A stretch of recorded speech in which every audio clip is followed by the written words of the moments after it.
So today we are going to discuss the diastolic murmurs. ठीक है जी। Diastolic systolic murmurs को हम already discuss कर चुके हैं। आज हम डायस्टोलिक मर्मर्स को डिस्कस करेंगे और आई होप सो कि आज हमारा ना ही मीटिंग खत्म होगी और ना ही हमें कोई और प्रॉब्लम आएगी लेक्चर के दौरान में। हमने सिर्फ इसको कंटिन्यू करना है। सो टुडे हम स्टार्ट करेंगे आपके डायस्टोलिक मर्मर से। Diastolic murmur, diastolic murmur. सबसे पहले तो हमें पता होना चाहिए कि सर कौन कौन से मर्मर्स हैं जो डायस्टोल के दौरान हमें सुनाई देते हैं। ठीक है जी। उसमें सर नंबर वन के ऊपर हमने पढ़ा था aortic regurgitation. Number one is the aortic regurgitation and the second one is the mitral stenosis. mitral stenosis। अब भाईजान ये जो मर्मर्स है ना, आप इनको जिस मर्जी तरीके से याद रखें, लेकिन आपको ये पता होना चाहिए कि these two murmurs are diastolic murmur. ठीक है। अगर मैं आपको कंसेप्ट से भी बताऊं तो हम कंसेप्ट से भी इनको याद रख सकते हैं। देखें, आयोटिक रिगर्गिटेशन है ना, जो आपका लेफ्ट वेंट्रिकल कॉन्ट्रैक्ट करता है और कॉन्ट्रैक्ट करने के बाद ब्लड को फेंकता है आपके अयोटा के अंदर। ऐसे ही होता है ना नॉर्मली। अब जब ये लेफ्ट वेंट्रिकल से ब्लड अयोटा के अंदर चला जाता है तो ये जो मिट्रल वॉल्व होता है ये हमारा क्लोज हो जाता है। जब ये क्लोज हो जाता है तो there is no regurgitation, there is no back flow from the aorta into your left ventricle. तो हमें कोई मरमर वगैरह सुनाई नहीं देता। सिर्फ जो आपके पास अयोटिक वॉल्व के क्लोज होने की वजह से एस टू साउंड होता है ना, वो हमें सिर्फ वो सुनाई देता है। ठीक है। तो सर अयोटिक रिगर्गिटेशन, अब देखिए जब ये वॉल्व आपका क्लोज हो जाता है, लेफ्ट वेंट्रिकल कॉन्ट्रैक्ट किया, ब्लड को बाहर फेंका और उसके साथ साथ अयोटिक वॉल्व क्लोज हुआ, तो आप पीछे देखो लेफ्ट वेंट्रिकल क्या कर रहा होता है। उस दौरान फिर आपका लेफ्ट वेंट्रिकल पीछे डायस्टोलिक फेज में जा रहा होता है, मतलब ये रिलैक्स हो रहा होता है। अब जब ये रिलैक्स हो रहा होता है तो इसकी रिलैक्सेशन के दौरान, इसकी डायस्टोलिक फेज के दौरान अगर इसमें कहीं से ब्लड आना शुरू हो जाए, ऊपर से मिट्रल वाल से तो आएगा ही क्योंकि वो तो नॉर्मल फीलिंग है, लेकिन अगर अयोटा से ब्लड बैक इसके लेफ्ट वेंट्रिकल में आना शुरू हो जाए तो उसी चीज को तो हम कहते हैं कि sir that is called the aortic regurgitation. Regurgitation का क्या मतलब होता है सर? Back flow. और रिगर्गिटेशन क्यों होती है? क्योंकि sir there is no proper closing of the aortic valve. Normally तो क्लोज होता है, इसलिए बैक शंट नहीं होता, कोई मरमर वगैरह सुनाई हमें नहीं देता इसकी डायस्टोलिक फेज के अंदर। लेकिन अयोटिक रिगर्गिटेशन में क्या होता है सर? यहाँ से बैक फ्लो हो रहा होता है ब्लड, बैक फ्लो। और आपको पता है स्टीनोसिस में प्रॉब्लम होती है वाल्व की ओपनिंग के अंदर, कि वाल्व आपका ओपन नहीं होता।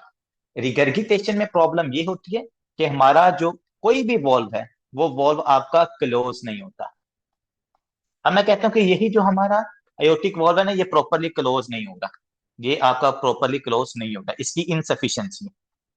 जब ये प्रॉपरली क्लोज नहीं होगा तो जो आपने ब्लड को बाहर फेंका था अयोटा के अंदर, it started to back flow, it started to shunt from aorta into the left ventricle. तो जब ये आपके अयोटा से लेफ्ट वेंट्रिकल में शंट करेगा, तो चूंकि ये आपकी जो फेज होती है ना, अयोटा ने एक दफा कॉन्टैक्ट कर लिया, उसके बाद उसने रिलैक्सेशन के अंदर जाना है, उसने डायस्टोल के अंदर जाना है। उस दौरान अगर अयोटा से बैक फ्लो करके ब्लड लेफ्ट वेंट्रिकल में आता है ना, तो उसको अयोटिक रिगर्गिटेशन कह रहे हैं। और उसके दौरान जो आपको मर्मर सुनाई देगा उसको हम क्या कहेंगे? डीक्रिसेंडो या होलोसिस्टोलिक या ब्लोइंग मर्मर। ठीक है। तो ये इसका होता है कंसेप्ट के डायस्टोलिक मर्मर हमें क्यों सुनाई देता है, क्योंकि जब आपका हार्ट रिलैक्स कर रहा होता है उस दौरान अगर कोई हमारे पास एबनॉर्मेलिटी की वजह से बैक फ्लो ब्लड वगैरह का हो, तो उसकी वजह से हमें मर्मर सुनाई देता है ड्यूरिंग डायस्टोल। ये हो गया इसका कंसेप्ट। मिट्रल स्टेनोसिस, अब सेम केस है यहाँ पर। जब आपके पास लेफ्ट वेंट्रिकल क्या कर रहा है? डायस्टोल में जा रहा है, कॉन्ट्रैक्ट कर, रिलैक्सिंग फेज के अंदर जा रहा है, तो आपको पता है उसी दौरान क्या होता है? ऊपर से मिट्रल वाल ओपन होता है, यहाँ से ये मिट्रल वाल ओपन होता है। और मिट्रल वाल ओपन होके क्या करता है? मिट्रल वाल ओपन होके लेफ्ट एटीएम से ब्लड को फेंकता है लेफ्ट वेंट्रिकल के अंदर। और ये कौन सी फेज में ये वाला काम करता है? सर ये लेफ्ट वेंट्रिकल की डायस्टोलिक फेज में ये काम करता है। जब लेफ्ट वेंट्रिकल आपका रिलैक्स कर रहा होता है, जब उसकी वॉल्स हमारे पास रिलैक्स हो जाती हैं, जब उसकी वॉल्स के अंदर टेंशन कम हो जाती है, ठीक है, तो फिर लेफ्ट एटीएम से ब्लड आ रहा होता है किसके अंदर? लेफ्ट वेंट्रिकल के दौरान। और ये कौन सी फेज है sir? That is a diastolic phase. और अगर मैं कहता हूं सर इस पेशेंट के अंदर है मिट्रस्टिनोसिस, यहाँ पर मिट्रस्टिनोसिस जिसके हमने कल काफी सारे रीजंस भी देखे थे। हमारे पास रूमेटिक फीवर की वजह से हो सकता है, इन्फेक्टिव एंडोकार्डाइटिस की वजह से हो सकता है, कैल्सिफिकेशन की वजह से हो सकता है, बाइकस बिलियर्टिक वॉल्व, बाइकस बिली वॉल्व की वजह से हो सकता है। वैसे तो ये तो बाइकस्पिड होता है, नीचे वाला ट्राइकस्पिड वो बाइकस्पिड हो जाता है। तो यहाँ पर कैल्सिफिकेशन हो वट एवर द रीजन, अगर यहाँ पर स्टीनोसिस हो जाए, और देखो स्टीनोसिस के दौरान अगर ऊपर से ब्लड हमारे पास नीचे कम आ रहा है, क्योंकि स्टीनोसिस है तो लेफ्ट एट्रियम से लेफ्ट वेंट्रिकल में ब्लड कम जा रहा है, और कौन सी फेज में ये ब्लड नीचे जा रहा होता है, हमारे पास डायस्टोलिक फेज में। तो इसलिए मिट्रल स्टीनोसिस में जो आपको मरमर सुनाई देता है ना, मिट्रल स्टीनोसिस में, वो डायस्टोलिक मरमर होता है, क्योंकि डायस्टोल के दौरान आपके मिट्रल वाल्व ने ओपन होना होता है, और अगर वो प्रॉपरली ओपन ना हो रहा हो, उसके ऊपर हमें ज्यादा प्रेशर क्रिएट करना पड़े, इसका मतलब है ये है कि that is a diastolic murmur. And these are the two important sub types of diastolic murmur. पहली है कौन सी सर, आयोटिक रिगर्गिटेशन, दूसरी हमारे पास मिट्रल स्टेनोसिस है। ठीक है, नेक्स्ट बात करते हैं कि सर आयोटिक रिगर्गिटेशन के अंदर मरमर की कौन सी टाइप होती है। आयोटिक रिगर्गिटेशन के दौरान मरमर की कौन सी टाइप होती है, और इसकी रिगर्गिटेशन का रीजन क्या क्या हो सकते हैं। तो यहाँ पर पहले हम आयोटिक रिगर्गिटेशन को डिटेल में डिस्कस करते हैं। अब कल तो हमने जितने भी मरमर्स को डिस्कस किया था ना बच्चे, वो मरमर हमारे पास आ रहे थे S1 से लेकर S2 के दरमियान में। ये S1 है, ये S2 है, S1 S2, उसके बाद पता अगर आपको किसी बंदे में S3 साउंड सुनाई दे, तो आपके पास वो S2 के बाद होती है, और अगर किसी बंदे में आपने S4 सुन लिया हो ना, तो S4 आपको S1 से पहले सुनाई देती है। तो ये इस तरह की 4 हार्ट साउंड होती हैं। S1 कल हमने देखा था सर, S1 के बाद अगर कोई मरमर सुनाई दे तो वो हमारा सिस्टोलिक मरमर होता है। कौन सा मरमर होता है, सिस्टोलिक, यहाँ पर। ठीक है, इस फेज के दौरान आपको अगर कोई मरमर सुनाई देता है वो है सिस्टोलिक। और अगर S2, मतलब देखो S2 कब बनती है, जब अयोटिक वाल्व क्लोज हो जाता है। जब अयोटिक वाल्व भी क्लोज हो जाता है, तो हमारा जो लेफ्ट वेंट्रिकल है ना, ये डायस्टोल में मतलब रिलैक्सिंग फेज में जा रहा होता है। और अगर इस रिलैक्सिंग में कोई मरमर आपको सुनाए, डायस्टोलिक मरमर, सॉरी। तो कल वाले जितने भी मरमर थे, चाहे वो आपके पास मिक्टर रिगर्गिटेशन का था, चाहे वो ट्राइकस्पिड रिगर्गिटेशन का था, चाहे वो आयोटिक स्टेनोसिस का था, चाहे वो मिट्रल वाल्व प्रोलैप्स का था, चाहे वो हमारे पास वीएसडी का था, वो तमाम मरमर्स को हमने यहाँ पर देखा। कोई होलोसिस्टोलिक था, कोई मेरे पास ओपनिंग स्नैप हो रही थी, कोई आपके पास क्रिसेंडो मरमर था। ठीक है, तो कोई क्रिसेंडो डी क्रिसेंडो था। और अगर आप गौर करोगे वो सारे मरमर आपको इस फेज के दौरान सुनाई दे रहे थे, that is a systolic phase. आज जो हमारे दो मरमर हैं, वो आपको डायास्टोलिक फेज के अंदर सुनाई देंगे, मतलब S2 के बाद सुनाई देंगे। जब S2 क्लोज हो गया, वो अपना साउंड प्रोड्यूस कर देगा S2, उसके बाद जो आपको एबनॉर्मल साउंड सुनाई देगा, that is a diastolic murmur. ठीक है, तो ये S2 के बाद अगर कहीं पर लिखा होना, क्योंकि यूएस असेंबली के अंदर पता वो क्या करते हैं, ऐसे उन्होंने इस तरह लाइन ड्रॉ की है, ये S2 है, और अगर इसके बाद यहां पर वो आपको बना देते लेट्स सपोज ऐसे, ये एक क्रिस्टेंडो मर्मर है, यहाँ वो यहाँ पर ओपनिंग स्नैप बना देते हैं, इसका मतलब वो डायस्टोलिक मर्मर की बात कर रहे हैं। ठीक है, जिनको हम अभी यहाँ पर डिस्कस करें।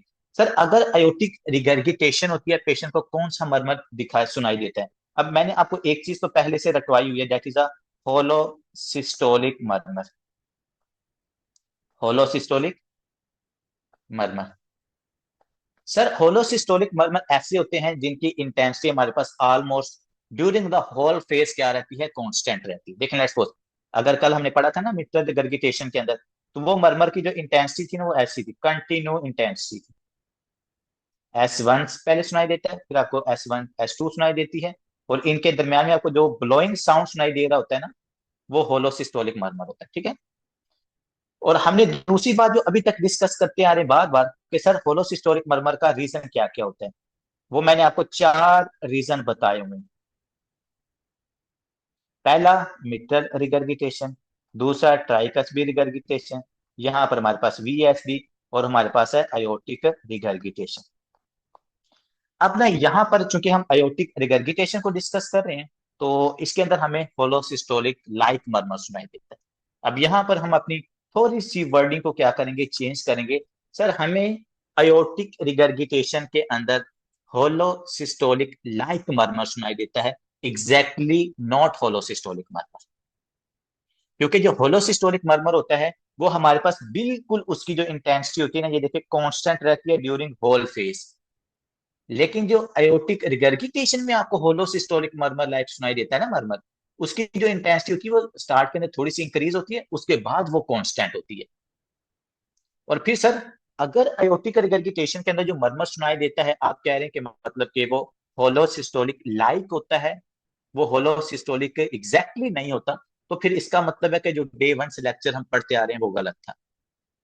इट्स नॉट लाइक दैट बच्चे। आप इस पेशेंट को जब क्लिनिकली ऑस्कल्टेट करोगे, जो हमारे जितने भी यूवर्ल्ड के एमसीक्यूज है ना, वो आपको ऑस्कल्टेशन करवाते हैं, वहां पर आपको जैसा मिटर रिगर्गिटेशन, जैसा वीएसडी, वैसे ही आपको अयोटिक रिगर्गिटेशन जैसा ही आपको मरमर सुनाई देता है।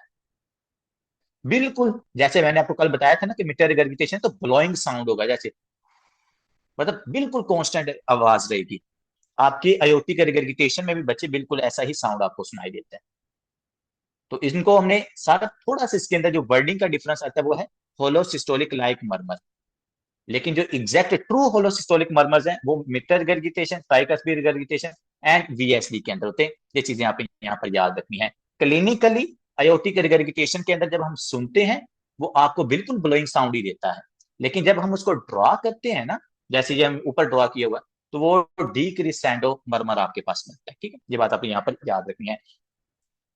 तो सर अयोटिक रिगर्गिटेशन के अंदर मरमर कैसा होगा, ये बात यहाँ पर बताएं। तो एस टू हो गया, एस टू क्लोज हो गया सर। अब यहाँ पर डायस्टोलिक मरमर होगा, यहाँ पर डायस्टोलिक मरमर है।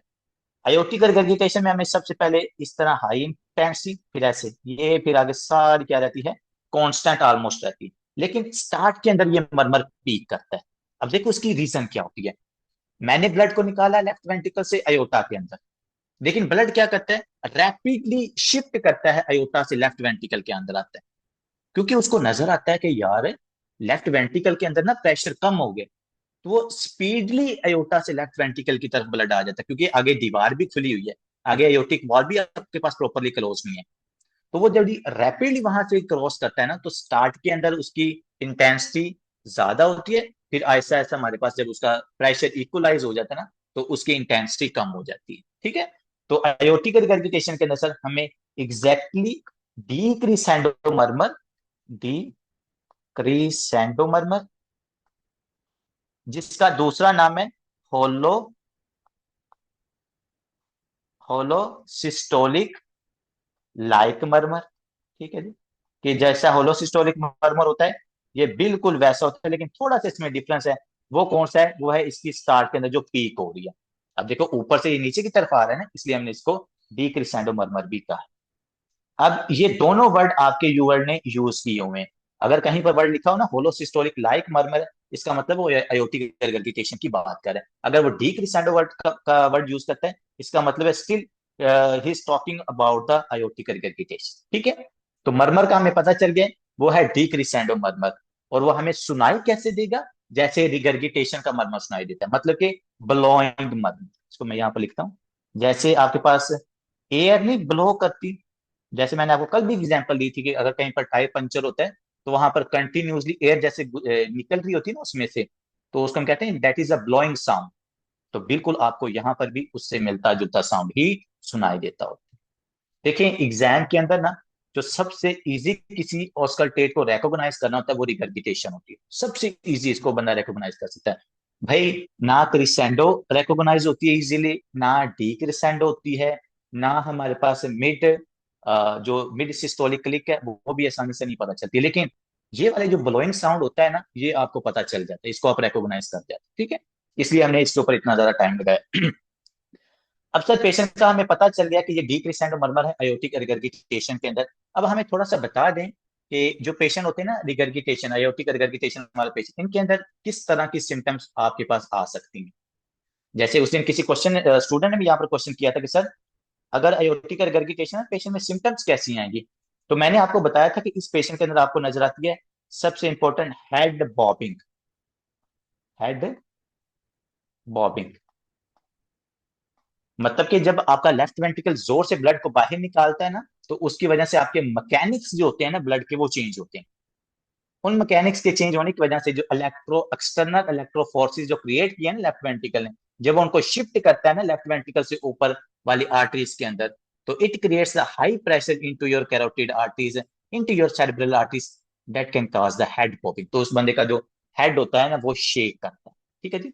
दूसरी जो हमारे पास यहाँ पर होता है that is the intense pulses. यहाँ पर हम वर्ड यूज करेंगे इंटेंस पल्स। इंटेंस पल्स, क्योंकि स्टार्ट के अंदर हमारे पास एक तो इसका जो कार्डिक आउटपुट होती है ना एयोटिक रिगर्जिटेशन वाले बंदे की, ये इंक्रीज होती है। तो वो बड़े जोर से क्या करता है, हाई आउटपुट वाले ब्लड को बाहर फेंकते हैं, जिसकी वजह से स्टार्ट के अंदर जो पल्स होती है ना वो आपको हाई पल्स मिलती है। जैसे हमने कहा था एयोटिक स्टेनोसिस के अंदर डिले पल्स मिलती है। डिले मतलब डिले पीक होती है आपकी पल्स की, लेकिन यहाँ पर अगर आप उसकी पल्स फील करोगे तो स्टार्ट के अंदर आपको इंटेंस पल्स फील होगी, उसके बाद वो वीक हो जाती है क्योंकि ब्लड रिगर्गिटेट कर जाता है लेफ्ट वेंट्रिकल के अंदर। अब जो मैं ऊपर कंसेप्ट बताता हूँ ना अक्सर बच्चों को हेड बॉबिंग वाला, तो इससे बच्चे ना थोड़ा सा कंफ्यूज होते हैं। वो कहते हैं कि सर ये मतलब क्या आप बात कर रहे हैं कि मसला हमारे लेफ्ट वेंट्रिकल के अंदर है, लेकिन पेशेंट का जो हेड है वो शेक कर रहा है। तो वैसे अगर समझ नहीं आती तो मैं यहाँ पर आपको बताता हूँ। ये देखें, अगर मैं ये ब्यूटीफुल हार्ट ड्रॉ की है, ये सारी electrical mechanical electrical force generate हुई है ना लेफ्ट वेंट्रिकल, वो फोर्स आपके पास शिफ्ट होती है आपके हेड की तरफ। अब देखिए, सबसे पहली बात तो जो हमने ऑलरेडी पता है कि आपका जो लेफ्ट वेंट्रिकल नहीं नहीं कांस्टेंट शेकिंग नहीं होती मैडम, ये कांस्टेंट नहीं होती। देखिए जब आपके पास लेफ्ट वेंट्रिकल ने कॉन्टैक्ट किया, जब जब ब्लड की तरफ ये फेंकता है तो हेड उसका बॉब किया, फिर थोड़ी सी रेस्टिंग फेज है, फिर जब दोबारा सेंड करेगा फिर दौरान क्या होती है, हेड बॉबिंग होती है। दूसरी मजे की बात बताऊं, पेशेंट ये जब लेफ्ट लेटरल डेक्यूबाइटस पोजीशन में जाता है ना, जब हमने कहा था कि अगर हम उनको लेफ्ट साइड की तरफ लेटाएं, इस पेशेंट के आपको आप बहुत ज्यादा मतलब पाल्पिटेशन फील होती है, और उस दौरान जो इसकी हेड बॉबिंग की मतलब कि सिम्टम है ना वो ज्यादा इंटेंस हो जाती है। ठीक है। तो अब देखिए हेड बॉबिंग का रीजन देख लें, यहाँ पर आपको आगे काफी ज्यादा ना काम आएगा, क्योंकि इसकी रीजन हम डायनामिक्स से तो नहीं दे सकते लेकिन हम मैकेनिक फोर्सेस से देंगे। अब देखिए, इस लेफ्ट आयोटिक वॉल के अंदर प्रॉब्लम है, इसके प्रॉब्लम होने की वजह से ब्लड मेरे पास बैक शंट करा है लेफ्ट वेंट्रिकल के अंदर। तो पहली बात तो सर ये हुई कि इस पेशेंट के अंदर जो एंड सिस्टोलिक वॉल्यूम है वो हमारे पास क्या हो गया है, वो इंक्रीज हो गया। एंड सिस्टोलिक वॉल्यूम क्या हो गया, इंक्रीज हो गया। इसके अलावा इस पेशेंट के अंदर जो एंड डायस्टोलिक वॉल्यूम है वो भी क्या हो जाता है, वो भी इंक्रीज हो जाता है, क्योंकि ऊपर मिट्रल वाल से भी ब्लड इसके अंदर आता है। जब ब्लड की अमाउंट इंक्रीज हो जाएगी, तो मैंने आपको स्टार्लिंग कर्व के अंदर पढ़ाया था कि जितना वॉल्यूम होता है, जितनी वॉल्स के ऊपर टेंशन लगती है, लेफ्ट वेंट्रिकल उतने जोर से कॉन्टैक्ट करता है। लेफ्ट वेंट्रिकल उतने जोर से कॉन्टैक्ट करता है। देखें, अब जब इसमें ज्यादा ब्लड है ना तो लेफ्ट वेंट्रिकल कहता है वो तेरी नु, ये तो काम बहुत खराब हो गया, मुझे ज्यादा ब्लड को बाहर फेंकना पड़ेगा। और हमने एक बात और भी पढ़ी हुई है पीछे, volume creates the pressure into your left ventricle. Sir you are right, हमने ये पीछे बहुत डिटेल में ये बातें डिस्कस की हुई हैं कि जितना वॉल्यूम होता है उस वॉल्यूम के अकॉर्डिंगली क्या होता है, प्रेशर जनरेट होता है। इसकी मिसाल मैंने आपको कितनी दफा बैलून से दी हुई है कि आप बैलून के अंदर जितनी ज्यादा एयर को फिल करोगे ना, उसके अंदर उसकी वॉल्स के अंदर उतनी ज्यादा इंटेंसिटी होगी, और वो उतनी स्पीड, अगर आप उसको आप एयर को छोड़ोगे ना दोबारा ऊपर से, तो आप देखोगे बड़ी स्पीड के साथ एयर उसमें से निकल रही होती। क्यों?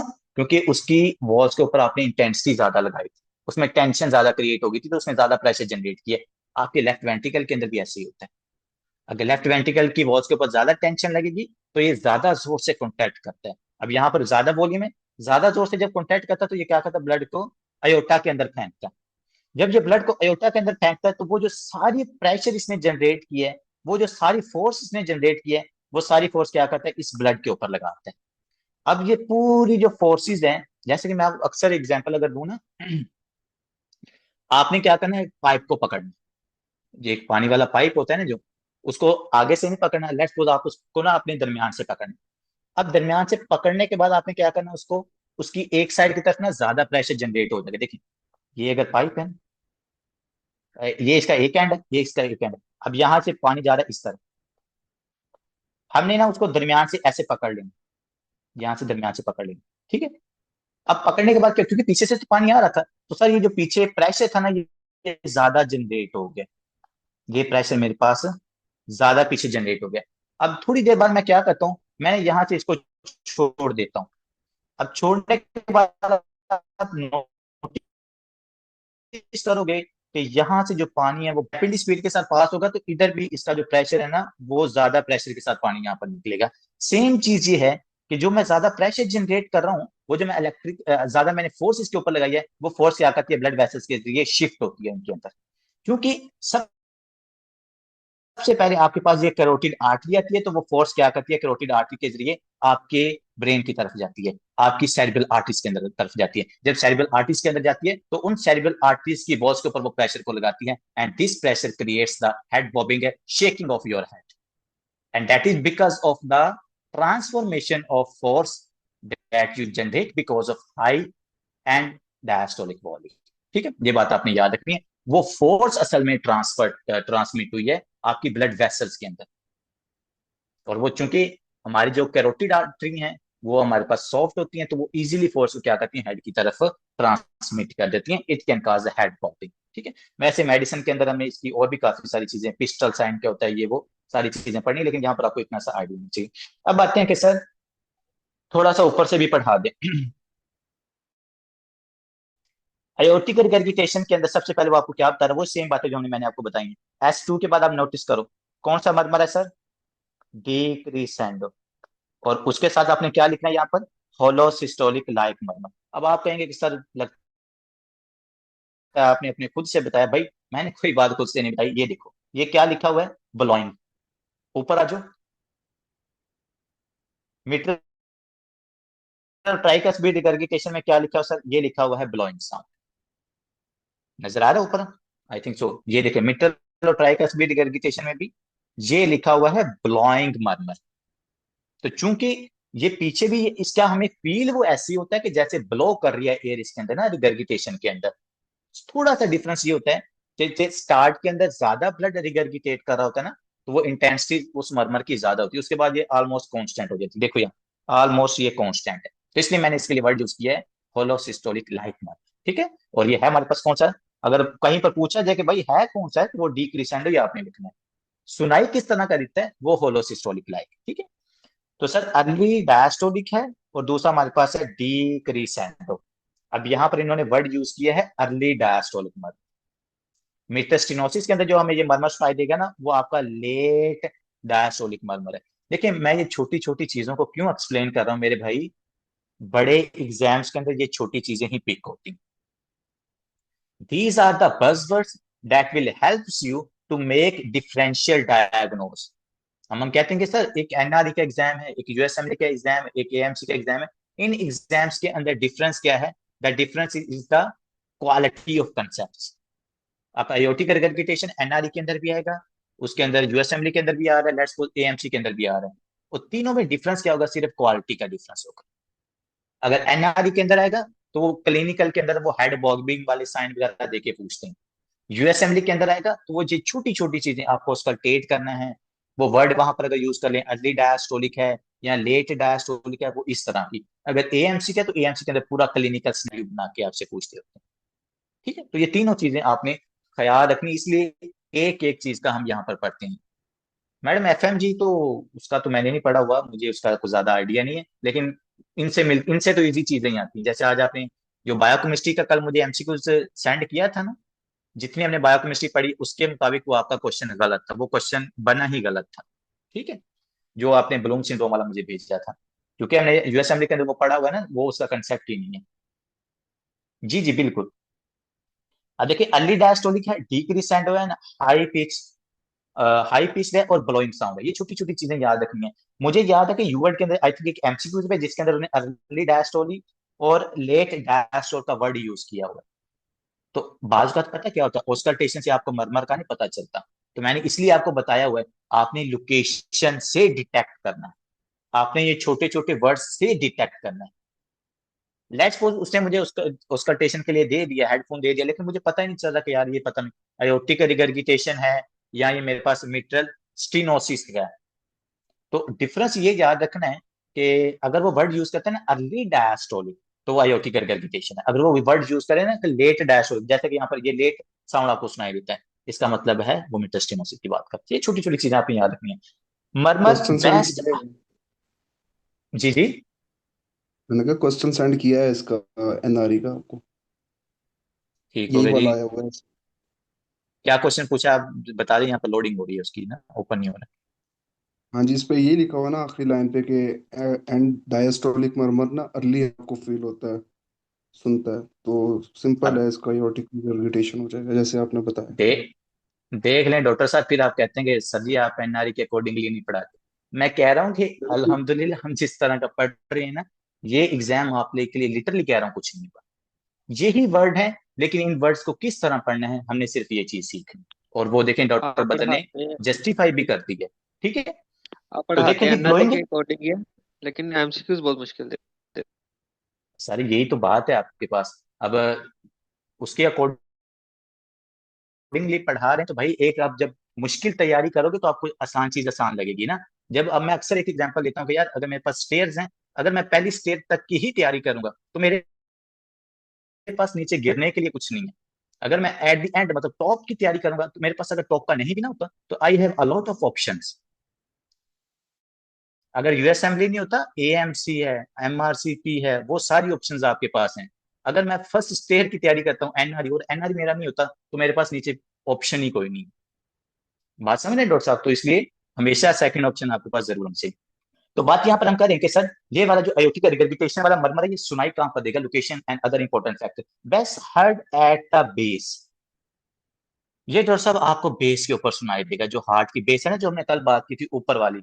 लेकिन आप कहोगे सर ये अयोटिक एरिया में सुनाई देती है या कहीं और पर सुनाई देती है? बच्चे, ये आपको अयोटिक एरिया में सुनाई नहीं देता, ये आपको सुनाई देता है ये जो पल्मोनिक एरिया वाली साइड होती है। देखिए यहाँ पर कहाँ चला गया, ये लिखा हुआ है डायस्टोलिक मर्मर, ठीक है जी।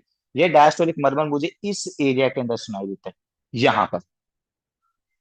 क्योंकि देखें, ब्लड का फ्लो चेक करना है, ब्लड का फ्लो रिगर्गिटेशन में आता है बैकवर्ड, स्टिनोसिस के अंदर ब्लड जा रहा होता है अपवर्ड, अयोटिक स्टिनोसिस की बात कर रहा हूँ, तो वो मुझे इस नेक वाले एरिया की तरफ रेडिएट कर रहा होता है। और ये मुझे यहाँ पर बैक साइड की तरफ ना, जो आपकी स्टर्नम है इस एरिया के अंदर, यहाँ पर एग्जैक्टली अगर मैं बात करूँ ना, थर्ड इंटरकोस्टल और फोर्थ इंटरकोस्टल वाले स्पेस वाले एरिया के अंदर जो आपका अयोटिक रिगर्गिटेशन का मरमर है ना, ये आपको यहाँ पर सुनाई देता है।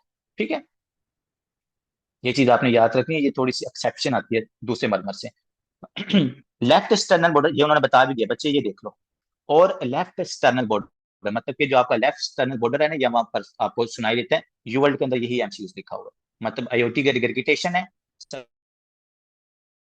पहले उन्होंने चाहे डी क्रिसेंडो की ऑस्कल्टेशन दी हुई और फिर पूछा हुआ कि आपने सुनना कहां पर है, तो वो आपके पास लेफ्ट स्टर्नल बॉर्डर के ऊपर अयोटिक रिगर्गिटेशन सुनाई देती है। Aortic stenosis right second intercostal space, that is aortic area, वहां पर सुनाई देती है। ठीक है सर, इतनी बातें आपने कर ली हैं, लेकिन आपने ये नहीं बताया कि अगर किसी पेशेंट के अंदर अयोटिक रिगर्गिटेशन होती तो उसका रीजन क्या है? क्योंकि हम ऊपर पढ़ चुके हैं, मिट्रल के अंदर भी हमने पढ़ा, कैल्सिफिकेशन हो जाएगी, इन्फेक्टिव एंडोकार्डाइटिस हो जाएगा, मिट्रल वाल्व प्रोलैप्स, ब्ला ब्ला, मतलब सारी चीजें हमने डिस्कस की थी। उसके बाद हमने जो मिट्रल थी वहां पर भी डिस्कस किया था कि सर पेशेंट के अंदर लेट्स सपोज मतलब कि एट्रियल फिब्रिलेशन हो गया, या पेशेंट के अंदर रोमैटिक फीवर हो गया, इन सब चीजों की वजह से पेशेंट के अंदर मिट्रल हो जाती है। अयोटिक रिगर्गिटेशन का काज क्या है, इसकी वजह क्या है, ये अयोटिक रिगर्गिटेशन होता क्यों है, अयोटिक वाल की इनसफिशियंसी का रीजन क्या है? बच्चे, सबसे पहले बड़ा जो इसका रीजन है that is the bicuspid aortic वाल। क्योंकि जो आपका अयोटिक वाल होता है ना, ये ट्राइकस्पिड होता है, मैंने आपको शायद कल भी बताया था। जो अयोटिक वाल होता है ये आपका ट्राइकस्पिड वाल होता है। अगर किसी बंदे के अंदर कंजेनिटली ये बाइकस्पिड है ना, मतलब इसके सिर्फ दो फ्लैप्स हैं, तो वो बंदा प्री डिस्पोज होता है कि उसके अंदर अयोटिक रिगर्गिटेशन हो सकती। तो कोई मुझे बता सकता है ऐसा कौन सा पेशेंट है जिसके अंदर अयोटिक वाल बाइकस्पिड होता है? कोई ऐसी क्रोमोसोमल डिसऑर्डर, एनी स्टूडेंट जिसके अंदर बाइकस्पिड वाल होता है? Sir Turner syndrome. Very good, के जैसे स्टूडेंट्स ने अपना ग्रेट नॉलेज हमारे साथ डॉक्टर निम्रा ने शेयर किया, वो कह रही कि sir Turner syndrome, and very good. अब देखें, टर्नर सिंड्रोम बायोकेमिस्ट्री में पढ़ना है हमने जाकर, लेकिन अभी से आपकी उसकी बेस बननी शुरू होगी है। तो उसमें आपको बाइकस्पिड अयोटिक वाल, aortic regurgitation, sorry aortic dissection and aortic aneurysm, ये वो तीन कॉम्प्लिकेशंस हैं सीरियस से रिलेटेड टर्नर सिंड्रोम की जो आपको मिलती है। होर्शू किडनी भी आपको टर्नर सिंड्रोम के अंदर मिलती है, एमिनोरिया भी मिलता है, 45 क्रोमोसोम abnormality मिलती है आपको। ठीक है, तो ये पहली आपके पास रीजन आ गई। बाइकस्पिड अयोटिक वाल होगा सर, अयोटिक रिगर्गिटेशन हो सकती है। दूसरा क्या है सर? एंडोकार्डाइटिस। दो चीजें हमने मैंने कल भी डिस्कस की थी, rheumatic fever, rheumatic heart disease के अंदर वॉल्वुलर डिजीजेज होती हैं, और एंडोकार्डाइटिस के अंदर भी वॉल्वुलर डिजीजेज होती हैं। रोमैटिक हार्ट डिजीज के अंदर सबसे ज्यादा मिट्रल वाल्व इन्वॉल्व होता है, और एंडोकार्डाइटिस के अंदर मिट्रल पहले होता है, उसके बाद हमारे पास अयोर्टिक वाल्व इन्वॉल्व होता है। मतलब मिट्रल और अयोर्टिक वाल्व ये दोनों इक्वली इन्वॉल्व होते हैं ऑलमोस्ट। और जो मोस्ट कॉमन है वो मिट्रल स्टेनोसिस होती है। तो दूसरा रीजन, जैसे उन्होंने ऊपर निमोनिक लिखा हुआ है ना, बियर, बी से बाइकस्फिड अयोर्टिक वाल्व, ई से एंडोकार्डाइटिस मतलब उसकी इन्फ्लामेशन हो जाएगी। तीसरा है अयोर्टिक रूट डायलेशन, कि सर जो अयोटा की ये रूट होती है ना, इसके नीचे वाली, ये है अयोटा की रूट। ये आपका जो अयोटिक वॉल्व है ना, इसकी जो नीचे इसकी जो बेस होती है ना, उसको हम रूट कहते हैं। वो रूट क्या कर जाती है, डायलेट हो जाती है।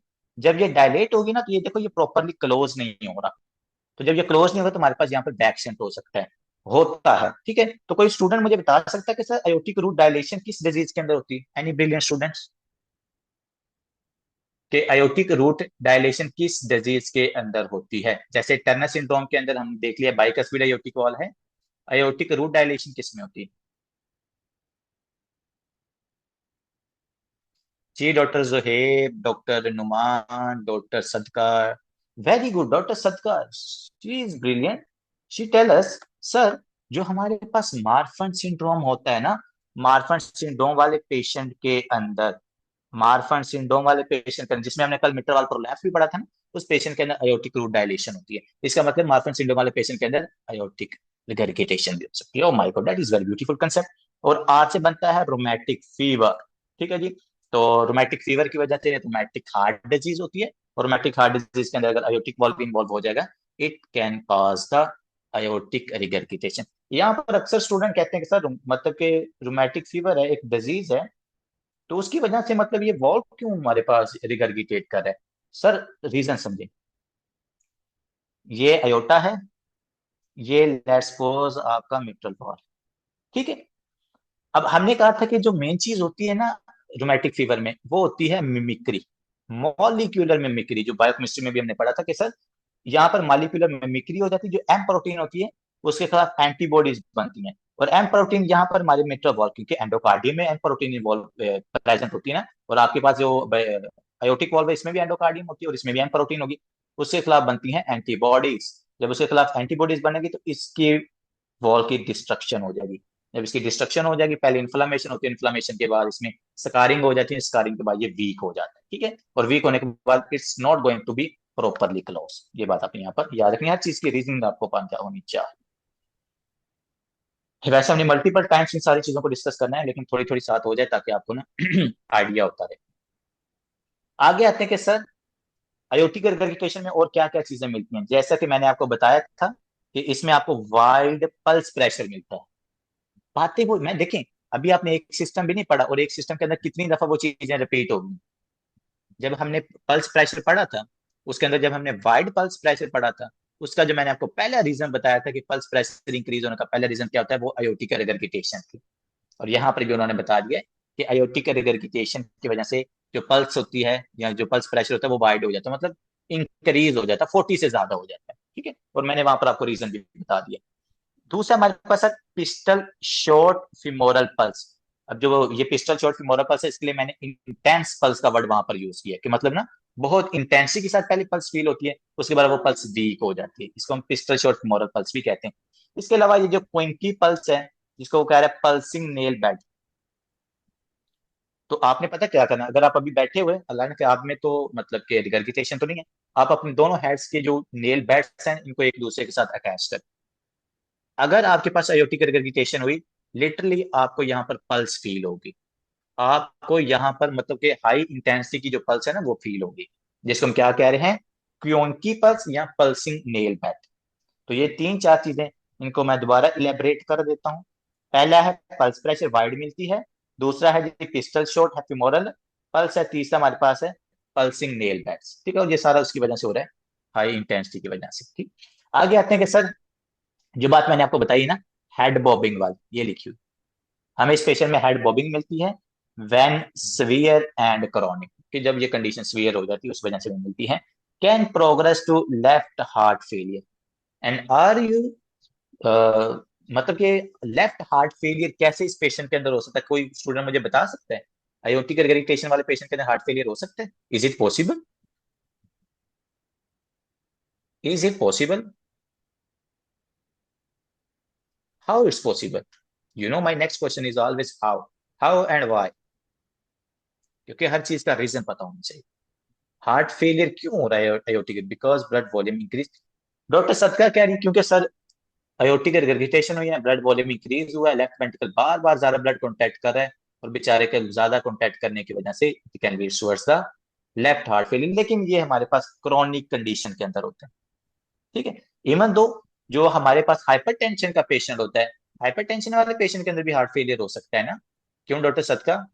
Heart has to work more, exactly. जो आपके पास पेशेंट होता है ना हाइपरटेंशन का, हाइपरटेंशन वाले पेशेंट के अंदर भी डायास्टोलिक हार्ट फेलियर होता है। ये आपको मैंने पहले भी कई दफा बताया, तो चलिए यहाँ पे भी आपने याद रखना है, ठीक है जी। So these are the aortic regurgitation and mitral stenosis. ये हमारे पास जो ऑस्कल्टेशन थी यहाँ पर क्या होती है कंप्लीट। अब रह गई है लास्ट, क्योंकि हमने तीन मर्मर्स बनाए थे, systolic murmur, diastolic murmur and the last one is the continue murmur. Continue murmur हमारे पास किस वजह से होता है, कहाँ पर होता है, इसको हम अभी डिस्कस कर लेते हैं। देखिए जी, सबसे पहले तो जो कंटिन्यू मर्मर होता है, हमें पता होना चाहिए कि ये सिस्टोल में भी सुनाई देता है, ये डायस्टोल में भी सुनाई देता है। ये दोनों फेजेस के अंदर आपको सुनाई दे रहा होता है, इसलिए तो हम इसको कंटिन्यू कह रहे हैं ना। अब ना अक्सर स्टूडेंट ना कंफ्यूज करते हैं होलोसिस्टोलिक मर्मर को ना कंटिन्यू मर्मर के साथ। बच्चे होलोसिस्टोलिक मर्मर जो होता है ना, या वो सिस्टोल में सुनाई दे सकता है या वो डायस्टोल में सुनाई देता है।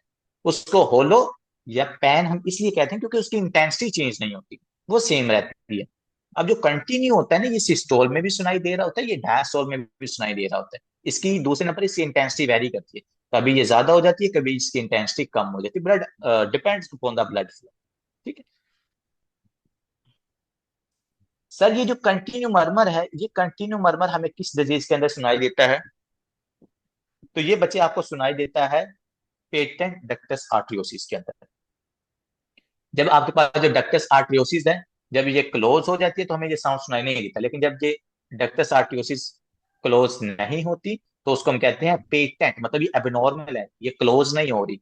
नॉर्मली कितनी देर बाद आपकी डक्टस आर्टरियोसिस क्लोज होती है जी students? After how many hours? After, four जी टू जी फाइव बताएं। डेज डॉक्टर शिराज कह रहे हैं सर 4 to 5 days। और जी क्या स्टूडेंट, दूसरे स्टूडेंट का क्या ख्याल है? 3 to 4 days, 1 day. Doctor shabby कह रहे हैं सर 1 डे। ब्रदर इसमें फोर्टी आप सारे फोर्टी बिल्कुल एट टू ठीक कह सेवेंटी रहे टू हो, आवर्स बिल्कुल आप सारे स्टूडेंट बिल्कुल ठीक कह रहे हो। लेकिन जो इसका एग्जैक्ट क्राइटेरिया है दैट इज, क्योंकि डिफरेंट बुक्स ने इसको डिफरेंट लिखा हुआ है। अगर आप CK2 की पेज की तरफ जाएं तो आई थिंक उन्होंने 4 to 5 days लिखा हुआ है, जैसे डॉक्टर शिराज ने एक्सप्लेन किया है। अगर आप फर्स्ट एड के अंदर जाओगे तो आई थिंक उन्होंने 24 to 48 आवर्स लिखा हुआ है। लेकिन हम क्या करेंगे, हम इसका क्राइटेरिया बना लेते हैं 24 to 72 आवर्स, जो आपके यूवर्ड ने एक्सप्लेन किए। ठीक है, यूवर ने कहीं पे 24 घंटे लिखा है, कहीं पर 48, और कहीं पर 72 है। तो हम क्या करते हैं कि सर 24 घंटे से लेकर 72 घंटे, मतलब 1 to 3 डेज के अंदर ये कंप्लीट हो जाता है, मतलब क्लोज हो जाता है।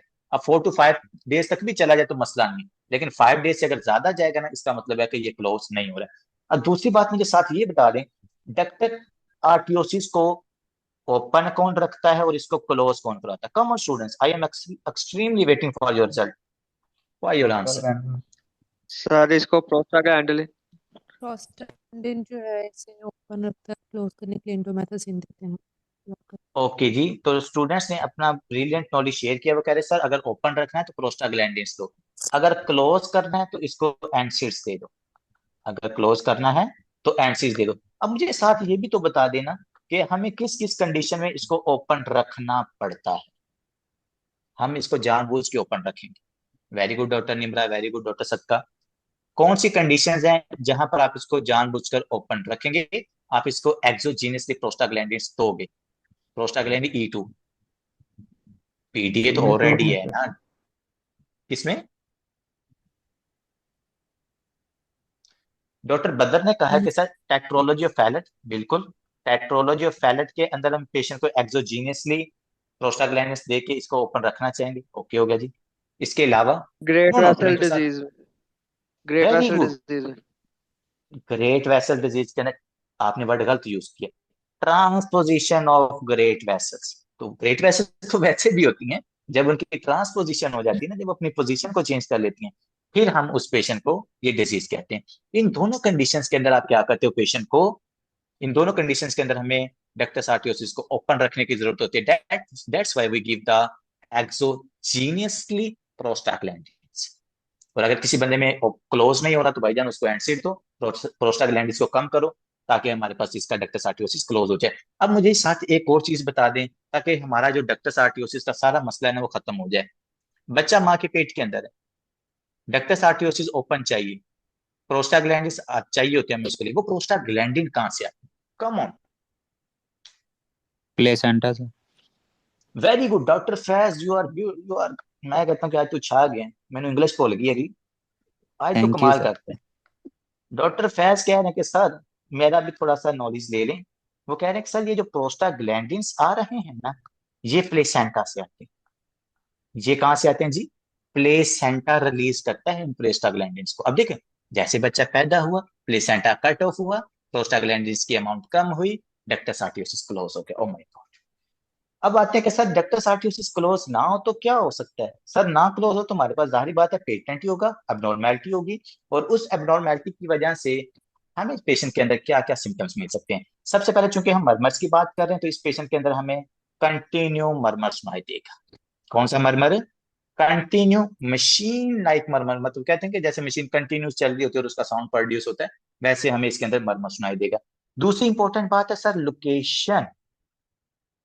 लोकेशन इसकी है best heard at left infraclavicular area. शायद मैंने आपको उस दिन भी बताया था कि जो पल्मोनी एरिया होता है ना, सेकंड इंटरकोस्टल स्पेस, तो उसके अराउंड क्लेविकल के नीचे ही आप कंटिन्यू मरमर भी सुनते हैं। अब देखें ये चीज इतना कंफ्यूज कर देती है ना बंदे को बाजुकात। अगर आपको मैं इसलिए तो लोकेशन बताई हुई है। देखो, मिट्टर रिगर्गिटेशन है, मिट्रल एरिया में सुनो, वो रेडिएट करेगा एक्सिला में। पेशेंट का ट्राइकस्पिड मतलब वीएसडी है ना, ट्राइकस्पिड एरिया सुनो, वहां पर वो डोमिनेंट साउंड होगा, प्रोमिनेंट वहां पर होगा। अगर अयोटिक स्टेनोसिस है तो राइट सेकंड इंटरकोस्टल एरिया को सुनना। अगर हमारे पास पीडीए है, पेशेंट की लेफ्ट सेकंड या फर्स्ट इंटरकोस्टल स्पेस मतलब क्लैविकल के नीचे सुनो उसको। ठीक है, अगर वहां पर वो डोमिनेंट, इसका मतलब है पेशेंट के अंदर पेटेंट डक्टस आर्टियोसिस हो सकती है। ठीक है, लाउडेस्ट एट S2, तो वो ये यहाँ पर भी लिखा हुआ है कि सर जब S2 होती है तो उससे करीब जाके इसकी साउंड क्या होती है, वो लाउडेस्ट हो जाती है। ठीक है, often due to the congenital rubella और प्री मेच्योरिटी। सर जी ये इस इन्फेक्शन, अगर माँ को रूबेला की वजह से इन्फेक्शन होता है तो उस पेशेंट के अंदर डक्टस आर्टियोसिस हो सकती है। ठीक है जी, रूबेला वायरस की वजह से इन्फेक्शन होगा, डक्टस आर्टियोसिस होगा। अगर आप चाहते हो तो हम माइक्रो के अंदर चले जाते हैं, रूबेला क्या क्या काज करवा सकते हैं, लेकिन आई थिंक जरूरत नहीं है, अभी हमने मैन्युवर्स भी पढ़ने हैं। सिंपल याद रखें, रूबेला की वजह से पीडीए पेटेंट डक्टस आर्टियोसिस हो सकती है। ठीक है, you need a patent for that machine. तो ये था हमारे पास continue murmur. We done with the systolic murmurs, we done with the diastolic murmurs, we done with the third type continue murmurs. अब आते हैं कि सर एक मेरे पास पेशेंट आया, I have one beautiful patient. उस पेशेंट के अंदर मैंने कोशिश की, उसमें मरमर तो है, मतलब मुझे लग रहा है कि यार इसमें मरमर है, लेकिन मुझे एग्जैक्टली exactly ना वो रिकॉग्नाइज नहीं हो रहा, मतलब प्रॉपरली ऑस्कल्टेट नहीं हो रहा। And if you want to auscultate murmurs properly, so that's why we can use different manoeuvres. क्या करते हैं हम? डिफरेंट टाइप्स की मैन्यूवर्स यूज करते हैं। जैसे आपने देखा हो कि पेशेंट के अगर प्रोक्सिमल सुप्रावेंट्रिकुलर टैकीकार्डिया होता है ना, तो उसके अंदर हम वाल्सेल्वा मैन्यूवर करते हैं, मतलब उसके वो स्ट्रेन क्रिएट करते हैं इसके ऊपर, चेस्ट के ऊपर, फिर उसकी टांगे उठा देते हैं, जिसकी वजह से जो आपके पास वेगस टोन होती है वो इंक्रीज होती है, तो हमारे पास हार्ट रेट कम होती है। तो सुप्रा प्रोक्सिमल सुप्रावेंट्रिकुलर टैकीकार्डिया वाले की जो हार्ट रेट होती है ना वो कम हो जाती है। बात बताने का मकसद ये होता है कि कुछ हमारे पास फिजियोलॉजिकल टेक्निक्स होती हैं जिनको हम यूज करके क्या कर सकते हैं, मरमर्स को डोमिनेंट या प्रोमिनेंट कर सकते हैं। ठीक है, अब यहाँ पर बात करते हैं कि सर जो मरमर हम इंक्रीज करके सुनना चाहते हैं, वो मरमर्स की इंटेंसिटी को हम कैसे इंक्रीज कर सकें। पहले मकसद समझा करें, जो भी टॉपिक हमारा होता है ना उसका मकसद समझें। अभी हम जो मैन्यूवर्स कर रहे हैं, अभी जो हम टेक्निक्स इस्तेमाल करेंगे, उनका मकसद क्या है? उनका मकसद ये है कि लेट्स सपोज पेशेंट के अंदर ना ओपनिंग स्नैप मरमर है, लेकिन वो मुझे सुनाई नहीं दे रहा। मैं बड़ा परेशान हूं कि यार ये मरमर मुझे प्रॉपरली क्यों नहीं सुनाई दे रहा। तो उसको प्रोमिनेंटली सुनने के लिए मैं क्या करूंगा, मैं उसके अंदर ना मैन्यूवर्स करूंगा।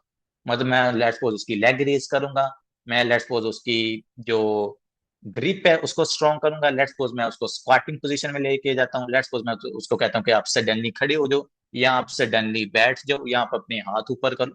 मतलब ये टेक्निक्स होती हैं जिनको हम यूज करके मरमर्स की इंटेंसिटी को इंक्रीज करवा सकते हैं। ठीक है, दो चीजें याद रखनी है। यहाँ पर मेरे पास है ब्यूटीफुल हार्ट। चले, बड़े दिन हो गए आपको हार्ट नहीं दिखाया, तो हम यहाँ पर आज हार्ट को लेके आते हैं। Where are you beautiful heart? Oh my god, बहुत दूर चला गया।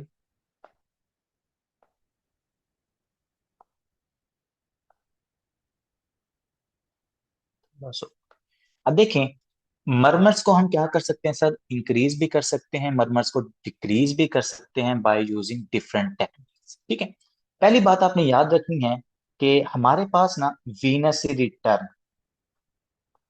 यहाँ पर वीनस रिटर्न, अगर मैं किसी पेशेंट का वीनस रिटर्न इंक्रीज करता हूं तो मेरे जो मैक्सिमम मरमर्स है ना उनकी इंटेंसिटी इंक्रीज होती है।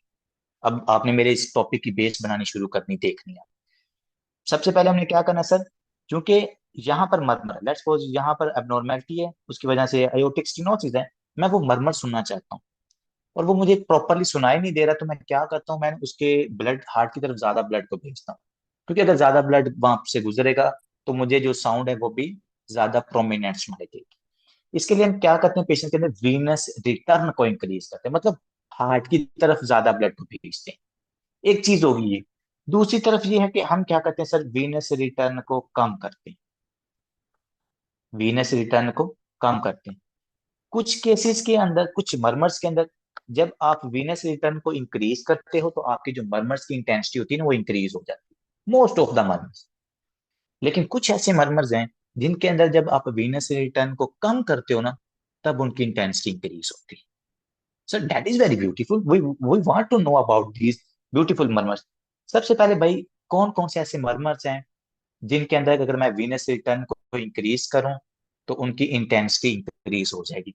भाई सारे मर्मर्स हैं, जितने भी मर्मर्स हैं, let's suppose mitral stenosis, mitral stenosis की वजह से जो मर्मर सुनाई दे रहे हैं ना, ओपनिंग स्नैप वाला, डायस्टोलिंग ओपनिंग स्नैप वाला murmur. Let's suppose aortic stenosis, crescendo D crescendo, aortic stenosis की वजह से जो मर्मर है, अगर मैं वीनस रिटर्न इंक्रीज कर दूं, मैं आपके ब्लड की, हार्ट की तरफ ज्यादा ब्लड भेज दूं, तो ये मरमर की जो इंटेंसिटी होगी वो इंक्रीज हो जाएगी। यहाँ पर मैं लिख रहा हूँ इंटेंसिटी इंक्रीज। ठीक है, यहाँ पर भी इंटेंसिटी इंक्रीज होगी मरमर की, लेकिन वो तब इंक्रीज होगी जब वीनस रिटर्न हम कम, सॉरी कम करें। ठीक है, मिट्रल स्टेनोसिस लगा लो यार, मिट्रल रिगर्गिटेशन लगा लो, अयोर्टिक रिगर्गिटेशन लगा लो, ट्राइकस्पी रिगर्गिटेशन लगा लो, वीएसडी लगा लो।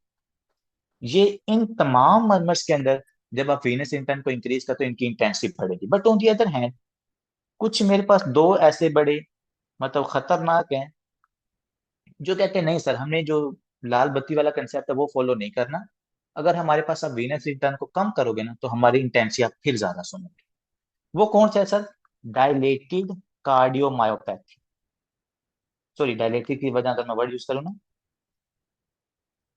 हाइपरट्रॉफी कार्डियोमायोपैथी, हाइपरट्रॉफिक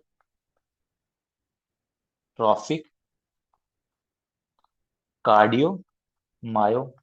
ठीक है, हाइपरट्रॉफी कार्डियोमायोपैथी। रिपीट करना, डिक्रीज वीनस रिटर्न। क्या कह रही मैडम, आपकी आवाज नहीं सुनाई, एक मिनट जी। सर ये वीनस रिटर्न वाला एक बार रिपीट करना, डिक्रीज वीनस रिटर्न से क्या हो रहा है? मैडम सब्र तो करें, अभी हम बेस बना रहे हैं, अभी तो बातें स्टार्ट हुई हैं, चला सारी बातें यहाँ पर क्लियर होंगी, आपने परेशान नहीं होना, आपको एक एक चीज यहाँ पर क्लियर होती नजर आएगी। एक दफा मुझे थोड़ा सा बेस इसकी बना दी, सिर्फ बेस बन गई, ये लेक्चर अभी स्टार्ट हो रहा है दूसरा। मैंने कहा कि हमारे पास दो ऐसे मर्मर्स हैं जिनके अंदर अगर हम वीनस रिटर्न को कम करेंगे ना तो उनकी इंटेंसिटी ज्यादा होगी, सब कुछ बताऊंगा, रीजंस भी बताऊंगा। एक है कि अगर किसी पेशेंट के अंदर हाइपरट्रॉफी कार्डियोमायोपैथी की वजह से जो सिस्टोलिक मर्मर हमें सुनाई देते हैं ना, वो जब वीनस इंटर्न कम करते हैं ना तो उसकी इंटेंसिटी ज्यादा होती है। दूसरा आपके पास होता है mitral valve prolapse. Mitral valve prolapse के अंदर भी ये सीन है कि जब हम वीनस इंटर्न को कम करते हैं ना तो इन दोनों की, इसकी भी इंटेंसिटी क्या होती है, ये हमें ज्यादा लाउड सुनाई देता है। ठीक है, या तो आप ये राइट साइड वाले सारे मरमर याद कर लो, या आप क्या कर लो, लेफ्ट साइड वाले सारे मरमर याद कर लो। जो मेरा सिंपल तरीका था, मैं ऐसे करता था कि जो लेफ्ट वाले हैं ना, जैसे हाइपरट्रोफी कार्डियोमायोपैथी या मिट्रल वाल्व प्रोलैप्स है, मैंने ये याद किए हुए थे कि वीनस रिटर्न कम होगी ना, तो ये इन मरमर्स की इंटेंसिटी बढ़ जाती है, मतलब ये उल्ट काम करते हैं। बाकी जितने भी मरमर्स होंगे ना, वो सारे जब वीनस रिटर्न इंक्रीज होती है ना, तो वो मरमर्स भी इंक्रीज हो जाते हैं, क्योंकि ब्लड का फ्लो ज्यादा है। वो जब हमारे पास एबनॉर्मेलिटी है, तो वो एबनॉर्मेलिटी का साउंड भी जो क्रिएट हो रहा है ना, वो उसकी इंटेंसिटी आपको ज्यादा सुनाई देगी। अब क्वेश्चन ये है, क्योंकि इनकी तो समझ आती है कि यहाँ से ब्लड ज्यादा जाएगा, जब ब्लड ज्यादा जाएगा, स्टिनोसिस है तो यहाँ से जब ब्लड ज्यादा गुजरेगा, ज्यादा फ्लो के साथ, ज्यादा प्रेशर के साथ, तो उस मरमर की इंटेंसिटी बढ़ जाती है। हाइपरट्रॉफी कार्डियोमायोपैथी के अंदर सर, जब वीनस रिटर्न कम है, तो इसकी इंटेंसिटी ज्यादा कैसे हो सकती, ठीक है। पहले समझो कि जब ज्यादा है तो कम कैसे थी। ये मेरे पास लेफ्ट एट्रियम, ये लेफ्ट वेंट्रिकल। हाइपरट्रॉफी के अंदर क्या हो चुका है सर, हाइपरट्रॉफी के अंदर हमारे पास जो इस वॉल की थिकनेस है वो इंक्रीज हो चुकी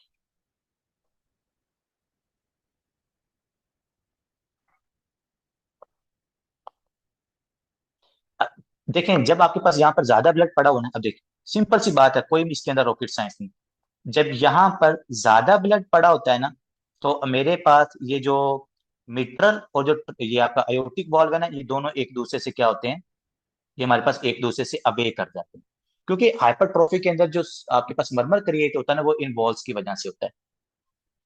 तो जब इसके अंदर ज्यादा ब्लड होगा, तो हमारे ये वॉल्स होंगे ना, ये एक दूसरे से अवे होंगे, ये एक दूसरे के साथ ना रैपिडली कोलैप्स नहीं करेंगे। ज्यादा ब्लड है तो हमारे पास ये एक दूसरे के साथ रैपिडली अटैच नहीं होंगे, तो साउंड प्रोड्यूस नहीं होगा, मतलब कि प्रोमिनेंट साउंड प्रोड्यूस नहीं होगा। लेकिन अगर ये हमारे पास ब्लड क्या है, कम, यहाँ पर ब्लड हमारे पास है कम, जब ब्लड होगा ना कम, तो ये ब्लड क्या करेगा, थोड़ा सा ब्लड है, ये इजीली बाहर पास कर जाता है। जब ये बाहर क्रॉस कर जाता है ना, तो जो आपके पीछे वाले वॉल्स होते हैं ना, वो रैपिडली एक दूसरे के साथ क्या करते हैं, अटैच होते हैं। जो आपकी वॉल, इसकी लेफ्ट वेंट्रिकल की जो वॉल्स होती हैं, वो क्या करती हैं, एक दूसरे के साथ रैपिडली अटैच होती हैं। तो उनकी एक दूसरे के साथ टकराने के साथ वॉल्स और वॉल्स का, एक वाल्व की बात कर रहा हूँ ये वाला, और एक होती है ये वॉल्स, यहाँ पर जो साउंड प्रोड्यूस हो रहा है, ये आपके वाल्व्स की वजह से हो रहा है। कम अगर हमारे पास ब्लड है, तो उसकी वजह से वो पास हो जाएगा, तो आपके पास जो वॉल्स हैं वो एक दूसरे के साथ रैपिडली अटैच होंगे, साउंड प्रोड्यूस हो जाता है। लेकिन अगर ज्यादा फ्लूइड है, तो वो फ्लूइड तो पास होता रहेगा, तो ये हमारे पास कोई एज इट एक दूसरे के साथ अटैच नहीं होते, तो साउंड प्रोड्यूस नहीं होता, ठीक है। इसलिए ये हाइपरट्रोफिक कार्डियोमायोपैथी के अंदर वीनस इंटर्न जब कम होता है ना, तब इसका जो साउंड होता है वो ज्यादा प्रोमिनेंट हो जाता है, ठीक। अब आते हैं ऊपर। आपको पता चल गया कि दो हमने एक्सेप्शन याद रखनी है, उसके अलावा सब कुछ क्या होता है, सेम होता है। डॉक्टर साहब उसके उसके सेम है, वो भी सिस्टोलिक मर्मर है, मतलब उसमें भी वीनस इंटर्न आप इंक्रीज करो तो वो भी इंक्रीज हो जाएगा, क्योंकि जो ब्लड लेफ्ट कार्डिक आउटपुट उसमें भी तो ज्यादा होगी ना, उसका भी सेम सेम है। अब यहाँ पर हमारे पास ना डिफरेंट टाइप्स के मैन्यूवर्स लिखे हुए हैं, अगर आप यहाँ पर नोटिस करो ना, ये देखो, we have here different manoeuvres. अब एक चीज आपने याद रखनी है, वो मैंने आपको बता दिया कि वीनस रिटर्न अगर इंक्रीज है, तो ज्यादातर जो मरमर्स हैं, जो ज्यादातर मरमर्स हैं वो इंक्रीज हो जाएंगे। जब वीनस रिटर्न डिक्रीज है, तो हमारे पास सिर्फ दो मरमज है, hypertrophy cardiomyopathy and mitral valve prolapse. इनके लिए हमें जो वीनस रिटर्न है ना, वो कम चाहिए, ठीक है। अब देखो, आप वीनस रिटर्न को ज्यादा कैसे कर सकते हो, अब हमने ये सीखना है। कैसे, पता तो चल गया हमें कि वीनस रिटर्न ज्यादा होगा तो मरमर्स की इंटेंसिटी ज्यादा होती है, तो मैं वीनस रिटर्न को ना ज्यादा कर कैसे सकता हूँ, ये जरा बताते हैं। देखो बच्चे, इसके लिए हम क्या करते हैं, डिफरेंट टाइप्स की ना टेक्निक्स यूज करेंगे। उसमें मैंने आपको बताया सडन स्टैंडिंग, उसके अंदर हमारे पास होती है लेग रेजिंग, उसके अलावा हमारे पास होती है स्क्वाट्स आपने लगवानी है, हैंड ग्रिप होती है, इंस्पायरेशन होती है, एक्सपायरेशन होती है। इसके अलावा और भी काफी सारी टेक्निक्स हैं, लेकिन हम 4 से 5 पढ़ेंगे जो यहाँ पर लिखी होंगे। नंबर 1, नंबर 2,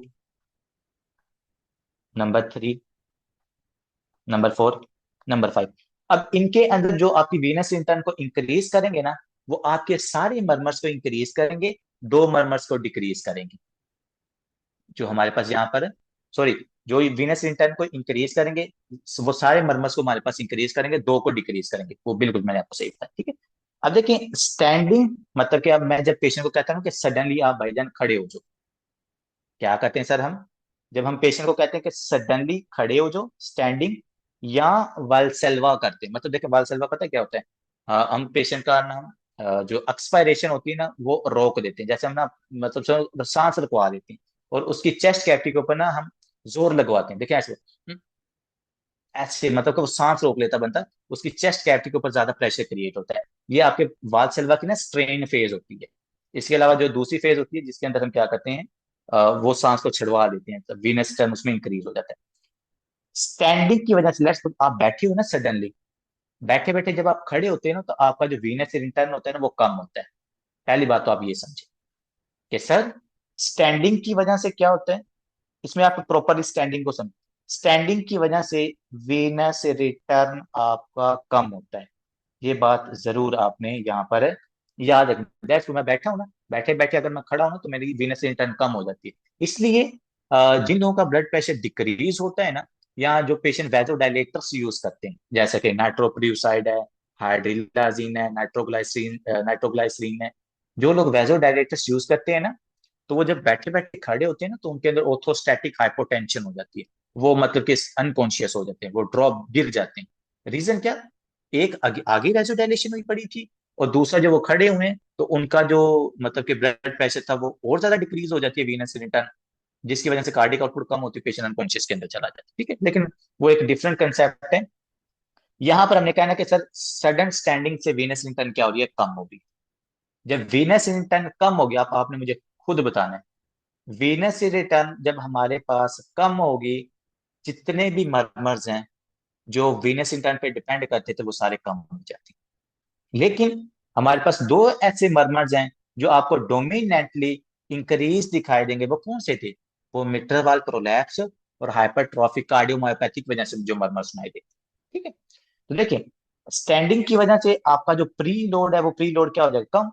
सिंपल सी बात है, वीनस रिटर्न कम है, राइट एट्री में ब्लड कम, राइट वेंट्रिकल में ब्लड कम, लेफ्ट एट्री में ब्लड कम, लेफ्ट वेंट्रिकल में जब कम ब्लड जाएगा तो मैं कहूंगा ना सर उस पेशेंट का प्री लोड कम है। प्री लोड कम होगा तो लेफ्ट वेंट्रिकुलर वॉल्यूम भी कम हो जाएगा। वीनस रिटर्न कम, लेफ्ट प्री लोड हमारे पास कम है। तो जब प्री लोड कम होता है या वीनस रिटर्न कम होता है, मैंने कहा है ना, दो मरमर ऐसे हैं जो आपके पास वीनस रिटर्न कम होने की वजह से उनकी इंटेंसिटी क्या होती है, ज्यादा होती है। वो कौन से हैं? Mitral valve prolapse and the hypertrophic cardiomyopathy. इनकी जो इंटेंसिटी होगी वीनस रिटर्न जब कम होगा तब हमारे पास इनकी ज्यादा इंटेंसिटी होगी। अब देखिए एक पेशेंट मेरे पास आता है हाइपरट्रोफिक कार्डियोमायोपैथी का, और मैं देखना चाहता हूँ कि इसके अंदर मरमर है या नहीं है, और उसको मैं डोमिनेटली सुनना चाहता हूँ, तो मैं उसको ये कहूंगा कि भाई बैठो, फिर आपने सडनली खड़ा होना है। जब वो फिर सडनली खड़ा होगा तो आप क्या करोगे, उसके मरमर को ऑस्कल्टेट करो। अगर उसकी इंटेंसिटी बढ़ रही है इसका मतलब है कि इसके अंदर मिट्रल वाल्व प्रोलैप्स या हाइपरट्रोफिक कार्डियोमायोपैथी हो सकती है। ठीक है, क्योंकि दोनों के अंदर वीनस रिटर्न कम होने की वजह से डोमिनेंट साउंड सुनाई देते हैं। Mitral valve prolapse decrease left ventricular volume with early mid systolic click, ये हमें पता है, and decrease left ventricular volume, HCM. वैसे एचसीएम के अंदर ना आपको सिस्टोलिक मर्मर सुनाई देता है, ये याद रखिएगा, systolic murmur, simple systolic murmur होता है इसमें। Murmurs that decrease with manoeuvres, देखेंगे यहाँ पर वर्ड क्या लिखा हुआ, मोस्ट मर्मर्स, कि जो आपके ज्यादातर मर्मर्स है ना वो स्टैंडिंग या वाल्सेल्वा की वजह से डिक्रीज होते हैं। सिर्फ दो इंक्रीज होंगे, वो कौन सा sir, MVP and HCM. Decrease flow through the stenotic and regurgitant valve. देखिए वही बात ना, कि ब्लड का फ्लो कम होगा, स्टेनोटिक और रिगर्गिटेंट वाल्व से जो इंटेंसिटी होगी, जो आपके पास साउंड होगी वो कम प्रोड्यूस होगी। तो जो पहला हमने मैन्यूवर यूज किया वो है स्टैंडिंग। स्टैंडिंग की वजह से आपके ज्यादातर मरमस क्या हो जाएंगे, कम। दो मरमस आपके लाउड हो जाएंगे, वो मैंने आपको बता दिया। ठीक है, दूसरा जो मरमर हम यूज करेंगे दैट इज किसी का माइक ऑन है, काइंडली बंद कर ले। और बदर अटेंडेंस ले लेनी थी, चार स्टूडेंट्स लेक्चर छोड़ के गए हैं, अटेंडेंस ले लेनी थी। ठीक है जी। जी सर मैं ले देखिए यहाँ, ओके जी। दूसरा जो हमारे पास मैनूवर है वो है पैसिव लेग रेसिंग। आज आप सोच रहे हो कि सर आज मीटिंग खत्म नहीं हो रही, बच्चे आज मीटिंग नहीं खत्म होती, क्योंकि आज हमारे भाई ने मशवरा दिया था कि सर जूम की आज प्रो सब्सक्रिप्शन हो ले लें। गया, रूम प्रो हो गया। गुड हो गुड हो गया जी। देखिए जी, अब दूसरा चीज पैसिव लेग रेजिंग, कि हम डॉक्टर के पास जाते हैं और डॉक्टर क्या करता है, सर लेग्स को रेज करवा देते हैं। ठीक है, अब देखिए लेग आप रेज करोगे, आपका वीनस रिटर्न इंक्रीज होगा। वीनस रिटर्न इंक्रीज होगा तो क्या आप मुझे खुद बताएंगे, सर सारे मरमर्स इंक्रीज हो जाएंगे, दो को छोड़ के। वीनस रिटर्न अगर इंक्रीज होगा, सारे मर्मर्स इंक्रीज हो जाएंगे, दो को छोड़ के। वो कौन से? वो है एमवीपी और एचसीएम। इनके मर्मर्स कम हो जाएंगे, बाकी सारे इंक्रीज हो जाएंगे जब भी वीनस रिटर्न इंक्रीज होगी। देखा, passive leg raise increase preload and increase left ventricular volume, वही बात है सर। मोस्ट मर्मर्स, उन्होंने आपको खुद ही बता दिया, most murmurs increase flow through the stenotic and regurgitant valve, के ज्यादातर मर्मर्स जो है वो आपको लाउड सुनाई देंगे, वो सेम बात है। लेकिन जो आपके पास एमवीपी और ये जो एचसीएम है, इनके जो इंटेंसिटी होगी ये हमारे पास डिक्रीज हो जाती है। क्यों? क्योंकि यहाँ पे वीनस इंटर्न ज्यादा हो रहा है। और ये कब लाउड होते हैं? जब आप स्टैंडिंग करो, वाल सलवा करो, ये तब हमारे पास लाउड होते हैं। पैसिव लैग रेस से सारे आपके मिट्रोस्टिनोसिस, अयोटिक रिगर्गिटेशन, वो मर्मर्स उनके इंटेंसिटी बढ़ जाती है, ठीक है, इनकी कम हो जाएगी। मैंने आपकी बेस स्टार्ट के अंदर बना दी थी, अगर वो आपको वो बेस समझ आती है ना, ये हमारे पास कोई मुश्किल नहीं। यहाँ पर हमने सिर्फ वो मैन्यूवर्स देखने हैं जो इंक्रीज और डिक्रीज करते होंगे। स्क्वाटिंग, जब बच्चे आप स्क्वाटिंग करते हो ना, तो इसकी वजह से दो चीजें होती हैं। स्क्वाटिंग की वजह से याद रखिएगा, प्री लोड भी ज्यादा होता है, आफ्टर लोड भी ज्यादा होता है। स्क्वाटिंग की वजह से, इसलिए मतलब कि स्क्वाटिंग को ना बहुत एक पैसिव एक्सरसाइज समझा जाता है, मतलब बहुत अच्छी एक्सरसाइज समझा जाता है, क्योंकि इसके अंदर आपका जो प्री लोड है ना वो भी इंक्रीज हो रहा है, क्योंकि प्री लोड इंक्रीज होगा तो कार्डियक आउटपुट भी इंक्रीज होती है। इसके अंदर आपका आफ्टर लोड भी इंक्रीज हो रहा है, मतलब ब्लड वेसल्स की जो वेजो कंस्ट्रिक्शन है ना वो भी साथ हो रही होती है। तो एट दी एंड, जब आपके पास प्री लोड भी इंक्रीज है और हमारे पास आफ्टर लोड भी इंक्रीज है, तो उस पेशेंट का जो वीनस रिटर्न होता है ना वो क्या हो जाता है हमारे पास? इंक्रीज। देखें, पेशेंट ने स्क्वाट किया ना, उसकी ब्लड वेसल्स के ऊपर प्रेशर आता है, जब ब्लड वेसल्स सुपरफिशियल वेन्स के ऊपर जब प्रेशर आता है ना, तो वो क्या करती हैं? वो ब्लड को रिटर्न करती है, मतलब वीनस रिटर्न आपके पास इंक्रीज हो जाए, ठीक है। वीनस रिटर्न इंक्रीज होगा, वही बात है, सारे मर्मस इंक्रीज होंगे, सिर्फ दो को छोड़ के, एमवीपी और एचसी, ठीक है। अब बात करते हैं सर हैंड ग्रिप, कि अगर मेरे पास एक पेशेंट है, उस पेशेंट को मैं कहता हूं कि भाई अपने हैंड की जोर से ग्रिप कर लो। अब जब आप ग्रिप करोगे तो आप क्या कर रहे हो? आप अपने आफ्टर लोड को इंक्रीज कर रहे हो, आप ब्लड वेसल्स की रेजिस्टेंस को इंक्रीज कर रहे हो, आप ब्लड वेसल्स के एरिया को कम कर रहे हो, ठीक है। एरिया कम होगा, प्रेशर ज्यादा होगा, रेजिस्टेंस ज्यादा होगी। अब इसकी वजह से क्या हो रहा है sir? Increase after load, increase reverse flow across aortic wall, मतलब इंक्रीज लेफ्ट वेंट्रिकुलर वॉल्यूम। जब मैं अपने हैंड की ग्रिप करूंगा ना, तो देखिए एक तो मैं आफ्टर लोड ज्यादा कर रहा हूँ, दूसरी जो मैं मेन चीज कर रहा हूँ, अपनी सुपरफिशियल वेन्स को कॉन्ट्रैक्ट कर रहा हूँ, उनके ऊपर मैं कंप्रेशन कर रहा हूँ। उनके अंदर कंप्रेशन की वजह से जो मेरे पास ब्लड का फ्लो है वो क्या हो जाता है? वो इंक्रीज हो जाता है, वीनस रिटर्न आपका इंक्रीज हो जाता है। अगर आप नहीं समझ रहे तो मैं यहाँ से बता देता हूँ। ये देखें, ये आपकी वेन है, इस वेन के ऊपर मैं क्या कर रहा हूँ? कंप्रेशन। हैंड ग्रिप की ना मैंने, इसके ऊपर मैं क्या करता हूँ? प्रेशर लगाता हूँ। जब प्रेशर लगाऊं तो यहाँ पर जो ब्लड होगा वो क्या करेगा? वो रैपिडली इंफीरियर वेना के पोस्टीरियर वेना के अंदर जाएगा। राइट एट्रियम में ज्यादा, राइट वेंट्रिकल में ज्यादा, लेफ्ट एट्रियम में ज्यादा, लेफ्ट वेंट्रिकल में ब्लड ज्यादा जाएगा। और जो मर्मर्स होंगे, that depends upon the increase Venus return, hand grip से भी वो क्या हो जाते हैं? इंक्रीज हो जाते हैं, ठीक है जी। यहाँ पर क्या कहता है? Most other left sided murmur, देखें वही aortic regurgitation, mitral regurgitation, VSD, aortic stenosis, decrease trans aortic wall pressure gradient, वो सिंपल वही बात कर रहे हैं। एंड एचसीएम, एचसीएम के अंदर क्या हो रहा है? यहाँ पर लेफ्ट वेंट्रिकल वॉल्यूम ज्यादा है, तो एचसीएम का जो मतलब मर्मर है वो आपके पास कम हो जाएगा, ठीक है। अब आते हैं इंस्पायरेशन। इंस्पायरेशन तो मैंने इतनी दफा एक्सप्लेन किया हुआ, ये सारे वैसे कंसेप्ट एक्सप्लेन किए हुए हैं। इंस्पायरेशन में क्या होता है आप सबको पता है कि सर, जब मैं इंस्पायर करता हूं तो मेरे पास जो थ्रेसिक कैविटी होती है उसका एरिया ज्यादा होता है, उसका थोरेसिक कैविटी का एरिया ज्यादा होता है। जब एरिया ज्यादा होता है तो मेरे पास थोरेसिक कैविटी के जो मतलब के इंग्रेडिएंट्स हैं या डिफरेंट टाइप्स के जो स्ट्रक्चर्स वहां पर पड़े हैं, उन पे प्रेशर कम लगता है। लेट्स सपोज आपकी इंफीरियर वेना के पे कम प्रेशर लगता है, आपके हार्ट पे कम प्रेशर लगता है, आपके लंग्स पे कम प्रेशर पड़ता है ड्यूरिंग इंस्पायरेशन, क्योंकि एरिया इंक्रीज हो जाता है। देखिए ऐसे, जब मैं इंस्पायर कर रहा हूं तो आप नोटिस करोगे आपकी चेस्ट कैविटी बाहर की तरफ आ रही है, आपका एरिया ज्यादा हो रहा है, प्रेशर कम हो रहा है, कम होता है। जब प्रेशर कम होता है ना इंफीरियर वेना के ऊपर, जब प्रेशर कम लगता है, उसकी वजह से वीनस रिटर्न ज्यादा होता है। जब वीनस रिटर्न ज्यादा है तो हमारे पास राइट हार्ट में ज्यादा ब्लड है।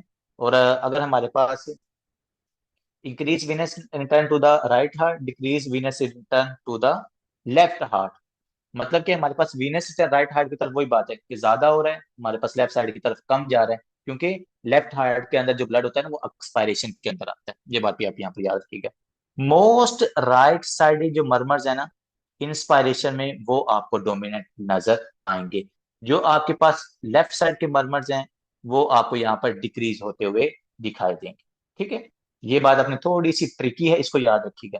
मैं रेड पेंसिल से लिख देता हूँ। इंस्पायरेशन की वजह से जो आपके पास राइट साइड के मरमर्स हैं बच्चे, ये इंक्रीज होंगे। लेफ्ट साइड के मरमर्स क्या होंगे, ये डिक्रीज होंगे। और इसका रीजन है, इसके अंदर कोई रॉकेट साइंस नहीं लिखी हुई, क्योंकि मैंने आपको ऑलरेडी बताया हुआ है। इंस्पायरेशन के अंदर आपके पास जो ब्लड है वो वेन से राइट हार्ट में जाता है। एक्सपायरेशन के अंदर ब्लड आपके लंग्स से लेफ्ट हार्ट की तरफ आता है। क्योंकि यहाँ पर इंस्पायरेशन है, तो इंस्पायरेशन की वजह से राइट हार्ट में ज्यादा ब्लड जाएगा। तो जो राइट हार्ट के मरमर्स हैं, जैसे ट्राइकस्पिड स्टेनोसिस, ट्राइकस्पिड रिगर्जिटेशन, उन मरमर्स की इंटेंसिटी क्या हो जाएगी, इंक्रीज। जैसे कि मिट्रल स्टेनोसिस है और पल्मोनिक स्टेनोसिस है, पल्मोनिक रिगर्जिटेशन है, उनकी इंटेंसिटी इंक्रीज हो जाएगी। लेफ्ट साइड वालों की तब इंक्रीज होती है जब आप एक्सपायरेशन करते हैं। ठीक है, तो ये सारी बातें आपने क्या रखनी है यहाँ पर है, याद रखनी है। मैं फिर कह रहा हूँ कि वीनस इंटर्न ज्यादा होगी, तमाम मरमर्स ज्यादा होंगे, लेकिन दो मरमर्स की इंटेंसिटी कम हो जाएगी। मिट्रल वो कौन से हैं मरमर्स, एमवीपी एंड एचसीएम। ठीक है बच्चे, तो ये था हमारा ब्यूटीफुल ऑस्कल्टेशन का टॉपिक, ये यहाँ पर वाइंड अप होता है। तो बाकी इंशाल्लाह किसी का क्वेश्चन हुआ तो मेरे से पूछ लीजिएगा, क्योंकि अभी ना नेक्स्ट क्लास का टाइम हो गया। तो इंशाल्लाह आपको सर मिलते हैं अगली क्लास के हैंड अंदर। ग्रिप में जी जी। सर हैंड ग्रिप में वो एयोटिक स्टेनोसिस का भी मरमर कम हो जाएगा? भाईजान हैंड ग्रिप के अंदर आपने के पास होता क्या है, वीनस रिटर्न ज्यादा होगी। वीनस रिटर्न हमारे पास जब वीनस रिटर्न जब हमारे पास ज्यादा हो रही है ना, तो इसको देखो, आयोटिक सिनोसिस के अंदर वो क्या करे, decrease transaortic wall pressure gradient. तो इसका जो मतलब कि मरमर होता है ना एयोटिक स्टेनोसिस वाला, वो कहता है वो कम होता है इसके अंदर, क्योंकि हमारे पास यहाँ पर आफ्टर लोड ज्यादा हो रहा है। आफ्टर लोड ज्यादा हो रहा है, और आयोटिक स्टेनोसिस के अंदर भी आपके पास आफ्टर लोड ज्यादा होता है। आयोटिक स्टेनोसिस में भाईजान ऑलरेडी आफ्टर लोड ज्यादा है, हैंड ग्रिप से आफ्टर लोड और बढ़ रहा है, तो उसका जो मरमर होता है ना वो हमारे पास डिक्रीज हो जाता है। ठीक है, क्योंकि उसमें ब्लड का फ्लो कम होता है। तो ये थोड़ी सी एक्सेप्शन है, ये आप देख लें। ठीक है, सर सर और एक किसी और क्वेश्चन डाउट था किसी बस। सर बस एक डाउट है जी मेरा जी कि जो जी डाउट। अगर विनस रिटर्न है सर वो लेफ्ट हार्ट में ज्यादा हो जाएगा, तो जो HOCM है और माइट्रल वॉल प्रोलैप्स है ये वाले मरमर ज्यादा हो जाएंगे अगर विनस रिटर्न लेफ्ट हार्ट में ज्यादा हुआ। मैडम इससे हमने ये कहा कि लेफ्ट हार्ट की तरफ ब्लड ज्यादा आ जाएगा, लेकिन हमने इसमें ये नहीं कहा कि हमारे लेफ्ट हार्ट की तरफ मतलब कि ब्लड कम जाना शुरू का। हमने फेजेस की बात की है। इंस्पायरेशन में राइट साइड की तरफ ब्लड आ जाएगा। अब आपको ये तो नहीं होता कि सर हम सिर्फ इंस्पायरेशन करते हैं उसके बाद हम एक्सपायरेशन करना ही छोड़ देंगे, नहीं बच्चे। इंस्पायरेशन करोगे उस दौरान उसके जो मरमर है वो डोमिनेंट हो जाएंगे। जब आप एक्सपायर करोगे तो आपके लेफ्ट हार्ट की तरफ भी ब्लड आ जाएगा। उसमें ये नहीं कि उसमें ब्लड कम है, उसमें ब्लड तब कम होगा जब आपकी वीनस रिटर्न में आप ब्लड कम करोगे। और कितने तो सेकंड्स का उसमें डिफरेंस एक्सपायरेशन होता है, में कृष्णो। तो सर एक्सपायरेशन में हम्म। इधर फर्क पड़ेगा जो ये वाले हाइपरट्रॉपिक वाले और MVP वाले नहीं नहीं, एक्सपिरेशन इनके में। ऊपर एजिड इफेक्ट नहीं पड़ेगा, इनके ऊपर एजिड इफेक्ट नहीं पड़ेगा, क्योंकि हमारा जो pre load and systolic volume है वो मेंटेन है। वो वीनस रिटर्न कम ज्यादा होगी तो उसकी वजह से इफेक्ट हो रहा है। ये सिर्फ फेजेस की बात हो रही है। इंस्पायरेशन में राइट है और एक्सपायरेशन में लेफ्ट है। तो इंस्पायरेशन के बाद हम फौरी एक्सपायरेशन करते हैं, हमारे पास जो ब्लड का वॉल्यूम है वो ठीक है। समझ रहे? जी सर। सर जी जी जी।